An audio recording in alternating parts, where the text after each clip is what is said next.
Amen. Good morning sa tanan sa atong online morning devotion no padayon ta nga mag-seek first the kingdom of God every morning no so that everything will be added unto us. So come on, let's start that day right by worshiping our God. Amen.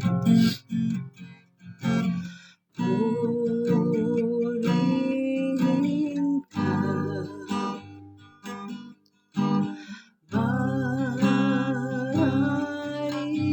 ka, dakila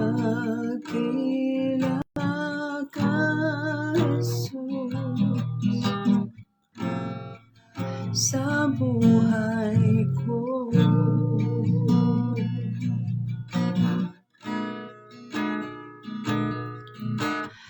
Di mapipigil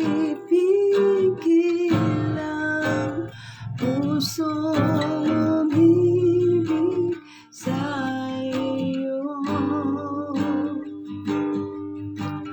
Di mapipigil ang magsaya sa piling mo. Di ko kakayanin mabuhay kung ika'y wala. Ikaw, Jesus, ikaw ang buhay ko.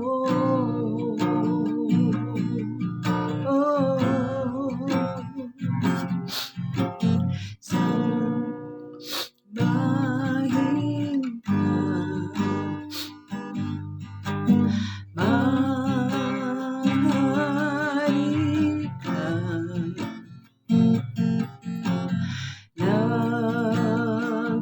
nag-iisa kang Diyos at Hari ko.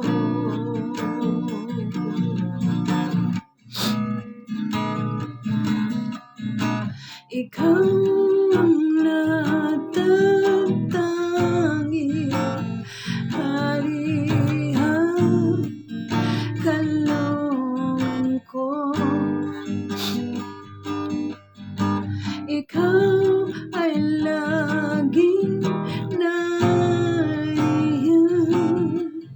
sa tuwing kailangan ko. Ang puso ko, kaluluwa, ipapasa iyo. Ikaw, Jesus, ikaw ang buhay ko.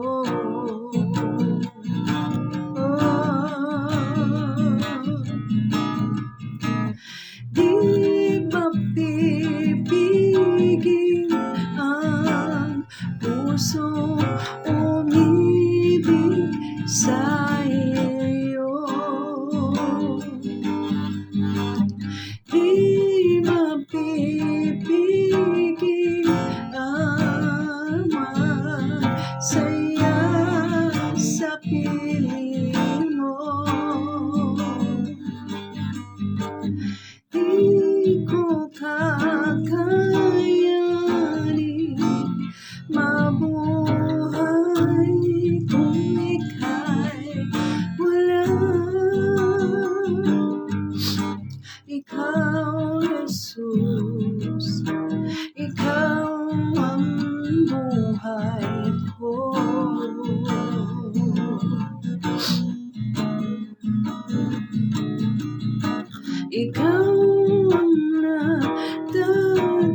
Ikaw ang buhay ko.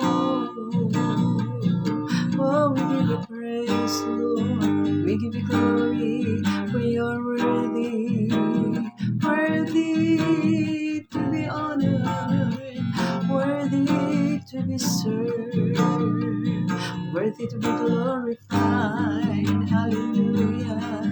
For you are my God, the God of all gods, the King of all kings, and the Lord of lords. You are the true and living God.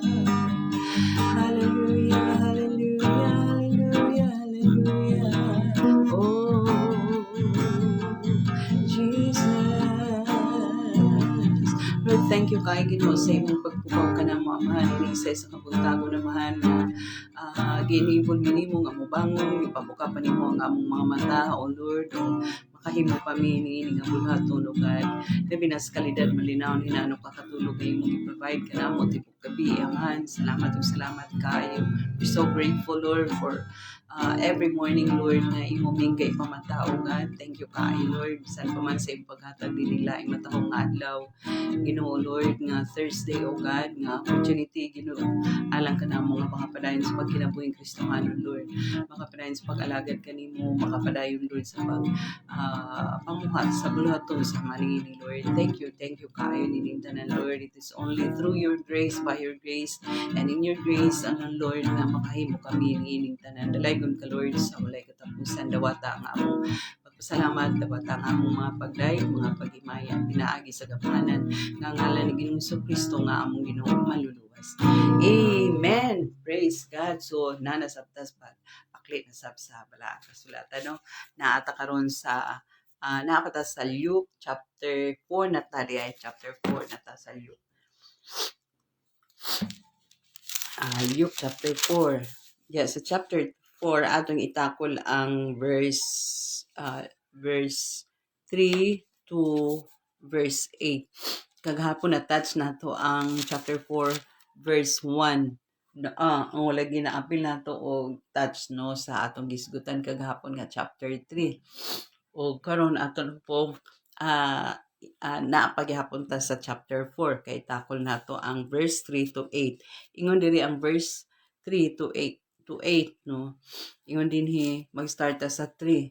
Ingon dinhi gagmay ka litra. Di kay na ko maklaro. Hallelujah. The devil said to him, "If you are the Son of God, command this stone to become bread." And Jesus answered him, "It is written, man shall not live by bread alone." And the devil took him up and showed him all the kingdoms of the world in a moment of time, and said to him, "To you I will give all this authority and their glory, for it has been delivered to me, and I give it to whom I will. If you then will worship me, it will be yours." And Jesus answered him, "It is written, you shall worship the Lord your God, and him only shall you serve." Okay, so dihat atama no. So makita una sa tanan makita nato nga out of the three no, of all three temptation nga gihimo sa kaaway, ang tubag ni Ginoong Hesus kanunay is scriptures gyud. So kita nato nga walay laing makapildi, no, walay laing makapildi sa mga negative thoughts, so walay laing makapildi sa mga attacks sa kaaway. Nga rin ka nato gawas lang gyud sa pulong sa Ginoo nga atong i-attack against him, no, mora gid na though Satan will not give up easily kay wala biya siya ni give up diretso no, kay kung atong hunaw-naon no katulo sa ikatulo pa aya pa siya ni give up, aya pa siya ni shy away no kang Ginoong Hesus. Pero kung atong tanawon sa diyan ng fasting si Ginoong Hesus 40 days and 40 nights sa wilderness, may imagine nato nga for every day gaka-encounter niya ang temptation against the enemy no. So wala gyud undang siguro nga gatintal ang kaaway within the span of or within that period, within the span of 40 days and 40 nights nga di nagfasting si Ginoong Hesus to give in no, nga mo give in si Ginoong Hesus. And then finally he comes up with these three last nga temptation sa kaaway ngadto kaniya o kaning katapusang tulo ka tentasyon nga gihimo sa kaaway nakalabag si Ginoong Hesus. So, makita nato nga gigamit gyud ni Ginoong Hesus ang word of God, no. So dapat inaani gyud ta, dapat inaani gyud kanang this is a realization sa mga Kristohanon dapat nga we should be filled with the word of God para every time nga tintalon ta sa kaaway naagid tay hinagiban, no, kay wala man gyud lain nga wala gyud lain nga armor, wala lain nga weapon nga magamit nato against the wiles of the enemy, against the deception of the enemy, kay half truth ra ba siya, mogamit siya half truth using the scriptures gihapon. So muning bantayanan kaayo dili gyud ta magmadaogon kung walay pulong sa Dios nga gikapta nato. Sa Ephesians chapter 6 nga ang pulong sa Ginoo hinagiban gyud nato no sword. It is the sword of the Spirit. So, mao gyud na dapat. So, ang example nga gipakita ni Ginoong Hesus dinhi nga gamiton gyud nato ang scriptures, no. Unya, klaro ang pagkasulti ni Ginoong Hesus. So, at ang unang temptation nga gilabay sa kaaway kaniya, kung na-notice nato, yun siya, command this stone, no.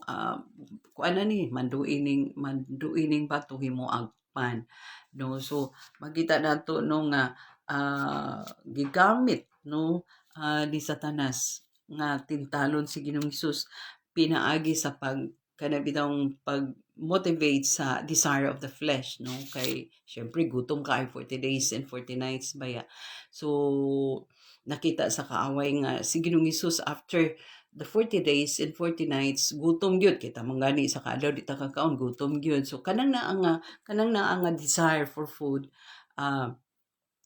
magamit ta sa kaaway. Bisan kita no kanang ordinary lang nga man kanang murag gigutom ko, murag gusto ko kuan na bitaw. No, sometimes atong mas mahatagan og dakong gibugaton rather than trusting God and obeying God. So makita nato nga dunay mga panahon ipag-fast ta ni Lord pero dili ta paka-fast tungod sa desire nato for food nga gusto mo kaon ani. So mapalabi nato usahay ang desire of the flesh, no, desire for food. Mapalabi nato usahay rather than trusting the Lord or obeying what the Lord commanded us. So mapalabi nato ang pagkaon. So this time, gisiguro sa kaaway nga human sa 40 days nga fasting gutomon gyud syempre, no. Gutomon gyud si Ginoong Hesus. That's why first niya nga attack, first niya nga temptation is desire for food, desire of the flesh, no. So pero makita na to dinhi nga gilabayan siya ni Ginoong Hesus ug punong sa Dios. Wala gyud nakig-away si Ginoong Hesus, wala siya nakiglalis, pero giingnan niya, no, giingnan gid niya nga man shall not live by bread alone. So makita nato trusting God and obeying God is much more important than satisfying our desire of the flesh, no. Mas importante gyud ang pag-trust sa Ginoo kay no, kung nakalabang na ko sa 40 days and 40 nights, so dili ko mo give in sa tentasyon sa kaaway kay for how many years ako nangalagad rugar sa Ginoo, kasayang ba rugar sa mga pila na katuig nga nangalagad ko sa Ginoo niya sa kakalit lang, no, sa kakalit lang mahulog ko, no. So inana siguro ang feeling ni Jesus, no, nga nakalabang kayo sa 40 days and 40 nights. So kini lang nga tentasyon nga kining tentasyon sa kaaway nga pakanon ko nga na wala mo ko gutoma sa puti ka 40 ka adlaw wala ko mibati og kagutom kay gi-sustain ko ni Lord. So kana ba practically kung atong tan-awon how many years na tanang halagad sa Ginoo nga here comes the temptation again so pwede gyud malabangan, no, pwede gyud malabangan using the word of God. Kaya ang gigamit ni Ginoong Hesus ingid siya ang tao dili mabuhis tinapay lamang apan sa matag pulong nga ilibkas sa Dios, no. May ang gilabay sa kaaway. So the lesson that we should learn is obeying God is much more important than satisfying one's own desire, no, or that satisfying for the desire for food or the desire of the flesh. Mas importante gyud kay in the first place si Lord man tagias tanang butang, and trusting him and obeying him exalt his power, exalt his name, his powerful name. Ug i-honor ni Lord ang atong trust, i-honor ni Lord ang faith. Once makita na, once makita ni Lord nga He is more important than our desire of the flesh. No, so munang usa nga makita nato diya nga lesson nato no sa permirong tentasyon nga gilabay sa kaaway. And the second temptation diri ingon diri nga, and the devil took him up. So nag-introduce na sa ang kaaway ng another temptation, gidala siya dito sa ibabaw. Another temptation na pod no. So gitintal na sad siya nga giingnan siya sa kaaway. The devil took him up and showed him all the kingdoms of the world in a moment of time, and said to him, to you I will give all this authority and their glory, for it has been delivered to me, and I give it to whom I will. No, ako'y tag-iya anin tanan unya kung mayukbo ka kanako inana gyapon the same way gakahitabo sa atong kinabuhi kung tintalon ta sa kaaway. Kuan lang, sunod lang sa akong kuan kay mosinso lagi ka na maimo ning tanan na kanang imong mga desire nga kan imo ginatanan ana no. So nga all this authority and their glory. So makita nato nga though in some way sa other passage in the Bible again nga Satan is the ruler of this world, no, gitawag siya nga ruler of this world, pero baka kais nga tanan sa ningon siya nga all the kingdoms, all the authority has been delivered to me. No, baka gid na. So baka gid na because only God has the authority, no, only God has the authority and glory ani nga kalibutan, no, kanang kinsa may nagmugna ani, kinsa may tagya ani, si Lord gyud ang tagya, but mo lagi half truth kanunay ang gaisaw sa kaaway. So dili nini nga kalibutan though siya rule ani because gusto niya nga ang tao magpakasala gyud, no, he is the ruler of this world, but never nga siya tagi sa authority, never nga siya ang tagya nini. Labaw na nga he's not the one who created these things, no, ang pulong sa Ginoo nag-ingon nga the earth is the Lord and the fullness thereof. So baka kaisa nga tanan, klaro kaisa nga tanan klaro kaisa nga tanan nga baka ang ingon nga all authority and their glory has been given to me. So makita nato nga ang iyang claim will never be accepted nga he is the owner, no, kay dili gid siya ang owner gyud actually, Ginoo gyud, mangangkod lang gid siya, no, inana biya na usahay mga ako ka, pero dili biya gid ko kay si Lord gyud ang tag-iya sa atong kinabuhi. Kay in the first place siya nagmugna, siya tanan no, sa mga panahon nga kuan siya pag nagluwas nato, siya pag nagpakamatay na ang kaaway mangangkon lang gyud nga ako ka ako ka naon tas ka ako naging ka kuyog na ta dito sa kuan, dili ka mo kuyog ala sige anaon ta sa kaaway, no, i-threaten ta, pero dili gid actually, dili. The authority belongs to God, the glory belongs to God, no. Kuan lang siya kanang because kanang he always present or introduce his wiles and his deception. So kung dili ta sangkap, no, madisibit no sa iyang mga wiles, no, so inana so ang ikatulong nga nakita nato din na ingon dinhi ang ikatulong nga tentasyon, no, ingon siya he will guard you ano siya asa na to if you then will worship, it will be yours, no. So mo na siya ang ikatulong ba na siya nga tentasyon. Primero, bread, man shall not live by bread alone. And the devil took him up and showed him all the kingdoms of the world in a moment of time, and said, I give it to you whom I will. If you then will worship me, it will be yours. So gusto niya nga mo worship si Ginoong Hesus kaniya. And then, wala na ilain.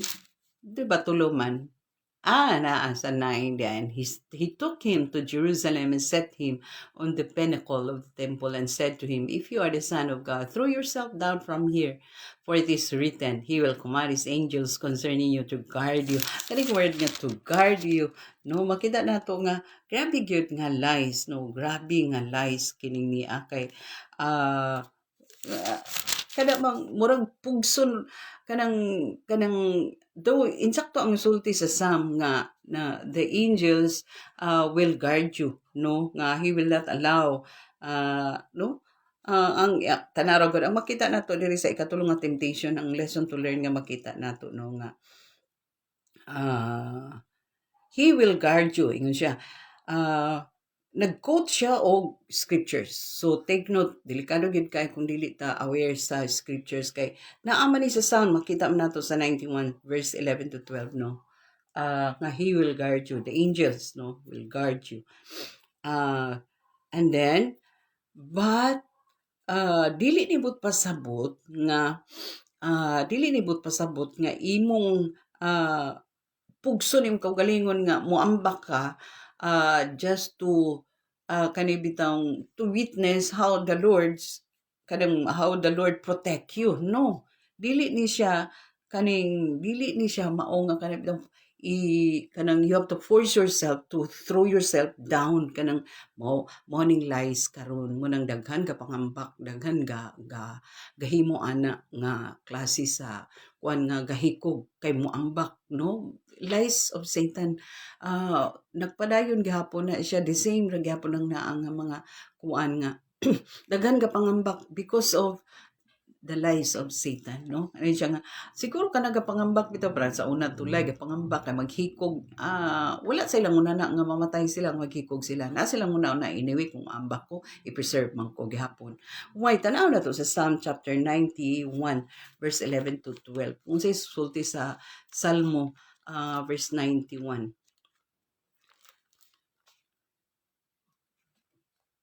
For he will command his angels concerning you to guard you in all your ways. Tanaw, on their hands they will bear you up, lest you strike your foot against a stone.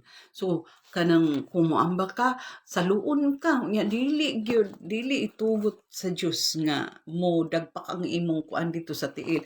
Grabe nga lies, no, grabe nga bakak gid sa kaaway. So kuna bitaw mga thought nga kanang kaamba ko nako, iya gid na sa kaaway. Kay scripture ni agad sa scripture nang naa nga dili gyud, no, kay pugasan man ta sa thoughts nga he will guard you, he will not allow you, no, nga maunsa ka, no. So makita na to nga this time sa ikatulong nga temptation, nag-quote nga sab siya og kanang verse sa Salmo chapter 91 verse 11 to 12. So kung dili ta aware ani mga igsoon mo day nang uban nga mga bagyod, no, kay ang ilang una anyway saluon ko, luwason ko ni Lord, no, grabe nga lies of the enemy. And makita na to the Lord Jesus Christ replies ang tubag ni Ginoong Hesus, you shall not put the Lord your God to the test. No, kay mura mag-imong testingan be saluon, total saluon bitaw ko ni Lord nag-ingon, mao ba? Mo ba? Saluon de ko.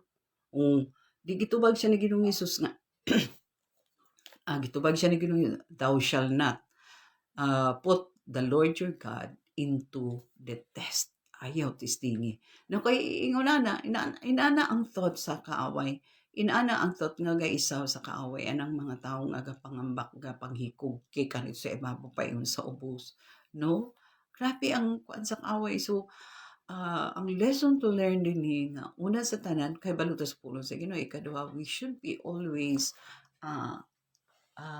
always be aware nga kaning a Christian should be converted, no, nga a person should be converted to Christianity, no, to allow the Lord Jesus Christ to reign and rule in the heart para nga dili gyud makapanamas-tamas, dili pagbalampuson ang buhat sa kaaway. And then kung Kristohano na siya, he should be filled with what the Lord has said in His Word. Kay aron dili ta mamahimo ignorante, no? Karon gani nakaingon ko nga, grabe no, the same way, the same tactics ang gahimuon sa kaaway kaniadto pa hangtod karon. That's why daghan ga pangambak no. Daghan ga pangambak tulay daghan ga panghikog gikan to si Babos building mulokso kay una-una nila Superman, Superwoman ana no. So ang but pasabot aning niya nga pulong sa Ginoo sa 91 sa Psalm chapter 91 verse 11 to 12 nga a person should not try to force God to protect him, no. Dili na to pugson, no, dili na to pugson nga tistingan nato ang Ginoo nga be sa luon magyud ko ni Lord, no. That's why gitubag gid siya ni Ginoong Hesus nga you shall not tempt the Lord your God, no. No, tanaw ra gud. So bisan pa sa Deuteronomy di ay chapter 6 verse 16 na agyapon dito, you shall not tempt the Lord, you shall not put the Lord your God to the test, no. Ayaw tistingi, ayaw gitistingi kay makita na tong half truth good, no, half truth good kay daw nag-quote si ang kaaway sa Psalm chapter 91 o at the same time makita na to sa Deuteronomy chapter 6 verse 16, but it doesn't mean nga mao ni siya ambot pasabot sa Ginoo, no. No, the psalmist did not mean that a person should try to force God to protect him, no. Ambot pasabot ani mga igsoon nga kun dunay mga panahon sa atong pagkinabuhi or sa atong pagkinabuhing Kristohanon, padayon nga pagpangalagad sa Ginoo, padayon nga mga pagpamuhat sa bulaton sa Ginoo nga proteksyonan kita ni Lord nga dili ta basta-basta mahulog, dili ta basta-basta ma-destroy. Ingon na ambot pasabot, but it doesn't mean nga you have to force God to protect you when you fall down yourself, no? When you kung moambak ka, no, dili na pero ang kaaway inana ambot pasabot sa kaaway, no. So pahi kaayo sabot pasabot sa Psalm chapter 91 verse 11 that the Lord is going to protect you, that the Lord is going to protect you, not ang dili but pasabot nga pugsunin mo ang Ginoo. You have to try to force God to protect you. Lord, maambak ko, mo testing ko ambak, Lord, proteksyonin ko, Lord, no, dili na. Pero ang kaaway na ang pasabot sa kaaway.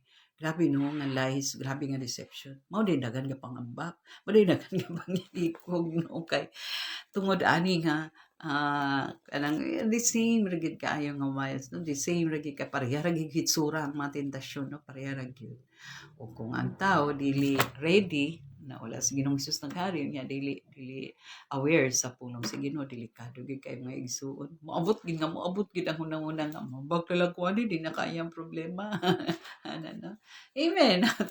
Natay nakutlo ka lesson to learn. So those are some lesson to learn that we should learn no nga ang kaaway gakot siya og kanang scriptures but half truth.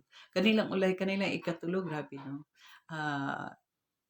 Baka kay sa nga tanan no nga mambakot na as if we're trying to force God to protect us nga maamba ko Lord protection ko, no, dili kay dili ngon ana ang but pasabot sa Ginoo, no. Ang but pasabot sa Ginoo nga dili gyud kaniya proteksyonan gyud kaniya sa mga panahon nga murag maataw-ataw ng imong kinabuhi nga wala nimo gipugos, wala nimo testingan, no? But that's why gitubag yun siya ni Ginoong Hesus, you shall not put the Lord your God into the test, no? So amen og magampot ta, medyo hayag na hayag na kayo sa gawas, no, magampot ta.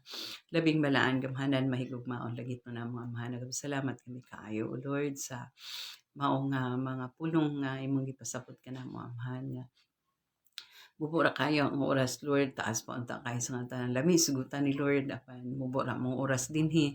Basta salamat ug salamat kay kanang bahala magpasabot og dugang sa matang usa namong kinabuhi ug God. Lord, nagapray kami sa mga kaigsuonan karon nga magapanarbaho, Lord, nga imo silang pagaubanan, pagagamhan, tugutan nga agaan ra, hagkap ra ang ilang pagdumala sa ilang trabaho sa opisina. Bisan pa sa mga kaigsunan ng mga estudyante, O Lord, proteksyon, ah, strong comprehension, Ginoo ihatag kanila, Lord. Proteksyon ni kubirin taon sila. Let the blood of Jesus Christ cover them, Lord, especially sa mga preschooler, elementary, high school, college, Ginoo, nga mga estudyante. Sa mga teacher usab, O Lord, thank you kayo nga ikaw padayon sa mag-provide og kusog, katapos, wisdom kanila sa pag-manage sa classroom. Yes, Lord, bisan pa man sa mga kaigsunan nga naay online nga trabaho, Lord, tabangi sila Ginoo sa ilang trabaho nga mapasidunggan ka usab Ginoo, Lord, o ikaw mga-bless sa ilang trabaho sa online. Bisan pa sa mga kaigsunan nga naay mga gipang manage nga business, o God, tabangi usab sila sa pag-manage Ginoo nga mamahimo ka nga partner in business, o God, matuboy ka, mapasidunggan ka. Kung thank you, Lord, nga imo silang ipa-prosper, ipa-asenso as long as they continue to honor you. Dalaygon ka gid, Lord, sa walay katapusan naman, walay laing pasidunggan ining tanan, ikaw ra gid, Lord. In the mighty name of Jesus Christ. Amen. God bless us all. Until next morning.